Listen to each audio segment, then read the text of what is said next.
Hello, everyone, and welcome to Facebook Live. Yeah, this is my first time doing a Facebook Live. I'm usually behind the scenes doing videos, but I wanted to come up front because there's some concerning issues that have been sent to me, and I wanted to kind of discuss those issues. Hi, I'm Pam Knight. I'm president of Client Business Services and Associates. We are a staffing and consulting firm, and we provide clients with talented people, and we also help employees find their dream jobs. So with that being said, let's get right into it. And one of the things I want you to do is to share, because I'm going to be talking about resumes. How do you get your resume in the door, and how do you get your resume in front of a client? So make sure you share that button and get these people on this live so they can hear some points about getting an interview, getting a job, or just trying to find something to do. How about that?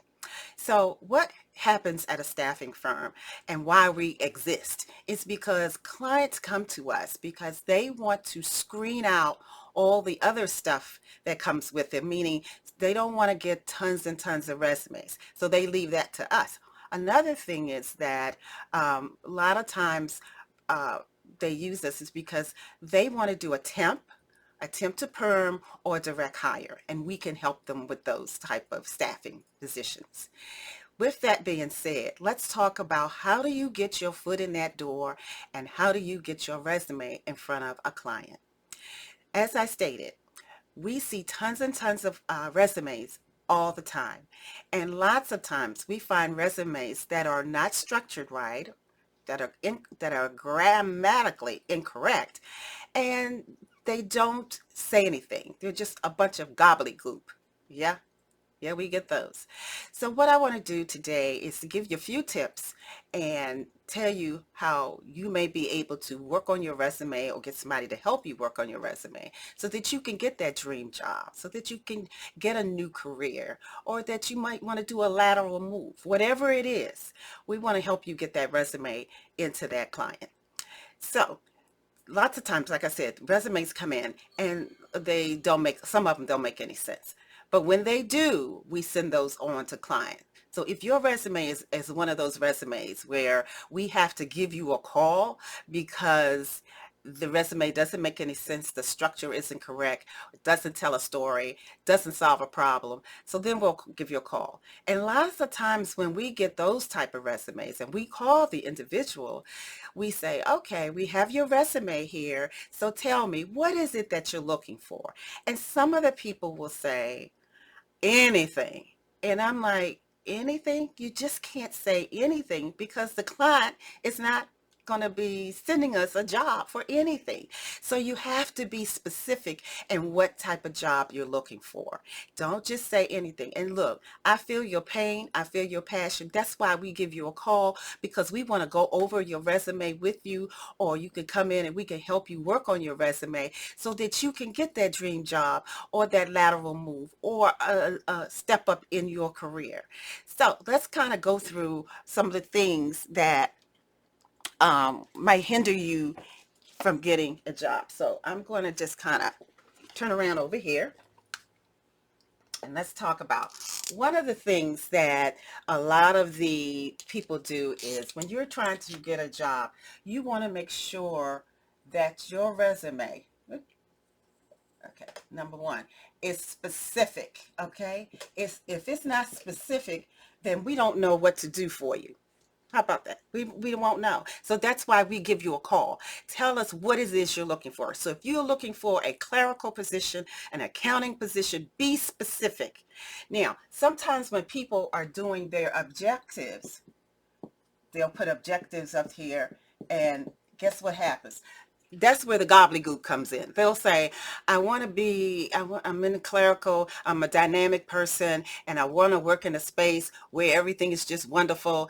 We don't say that. That's not going to work. We want you to make sure that you are specific in what you're looking for. So make sure your objective might say, I'm an accountant, and I'm looking to work in an accounting department where I can provide my accounting skills to this department and helping and work on projects that'll help me further my career. How about that for an objective? So make sure your objective states what you're trying to look for.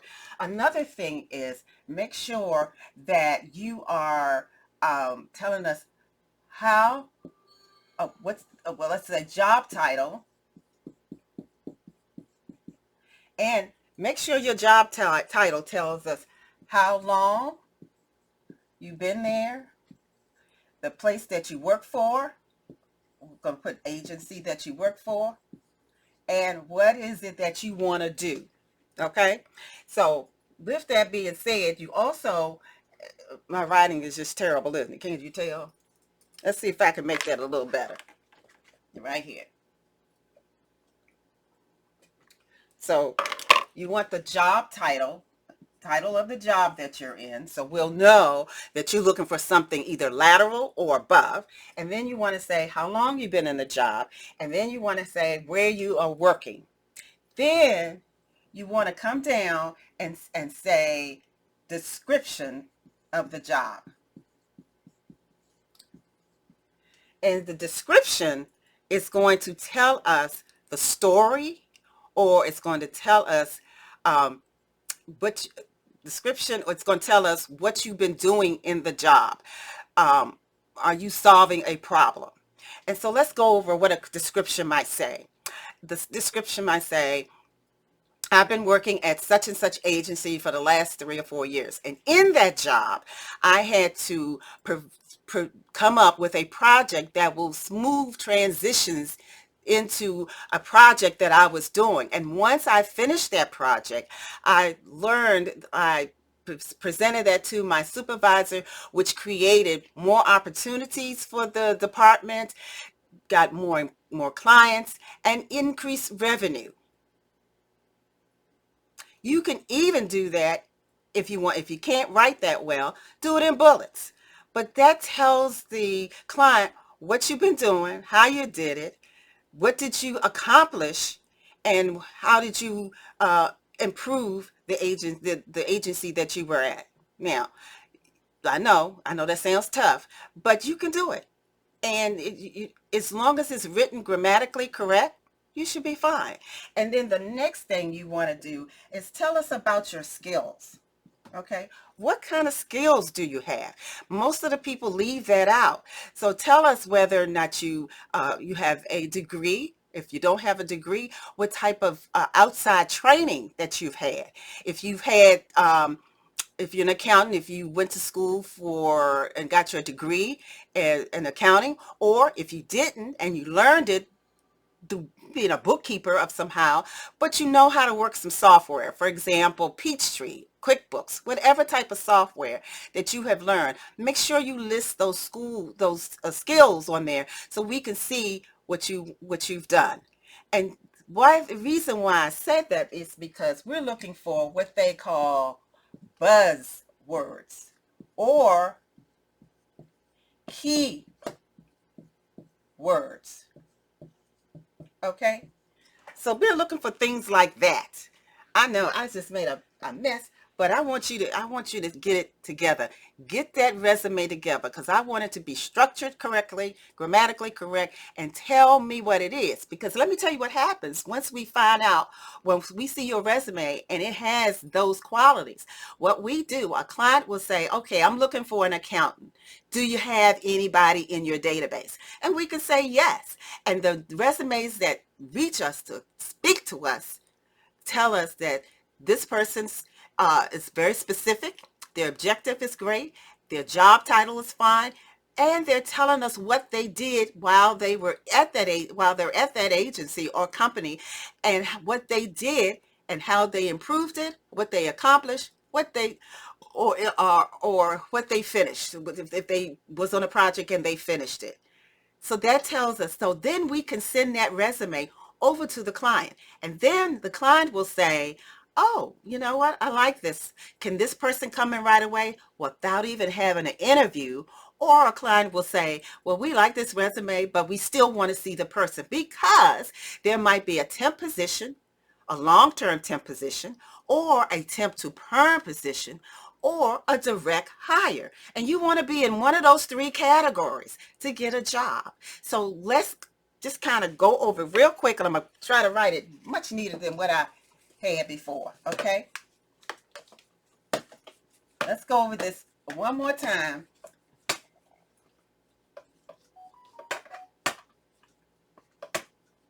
So when we do the resume, I see some little stuff over here. When we do that resume, we want to make sure that the resume is what? Specific. Okay? Specific means state what you want to do. So when I call you and you say, and I ask you, what is it that you're looking for? It should say, I want to be a clerical person, a data entry person, an accountant, a supervisor, something, so we know what to look for. We also want to make sure that your resume, that the objective tells us, explains to us what you want to do in that new job. That's your objective, what you want to do in that new job. We want to make sure you list the time that you've been in the job, the agency that you're working with or company, how long, a description telling us what you've done in that job, and your skills. Okay?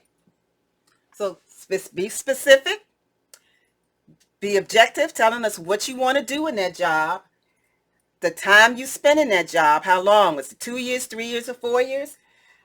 What company you've been working with, how long you've been working there, and the description of the job. Either you do it in bullets, or tell us a story, or solve a problem, and then your skills. I hope that was helpful. We can do another session on it where I can show you. The next session I'll probably do is to show you a decent resume that we get that has all these qualities. So watch out for the next resume part 2, where we'll show you a resume that you can kind of follow and get some advice on, so that you can get that job, you can get that promotion that you're looking for. If it's not at the place that you're working at another company, or you can just do a lateral move because you want to be somewhere else at another agency. But what we want to do is to help you get that job and help you move forward so you can find that dream job and we can send the employer a talented person. I am Pam Knight, President of Client Business Services, Staffing and Consulting. Thank you for your time, and I hope to see you on part 2. Take care. Bye-bye.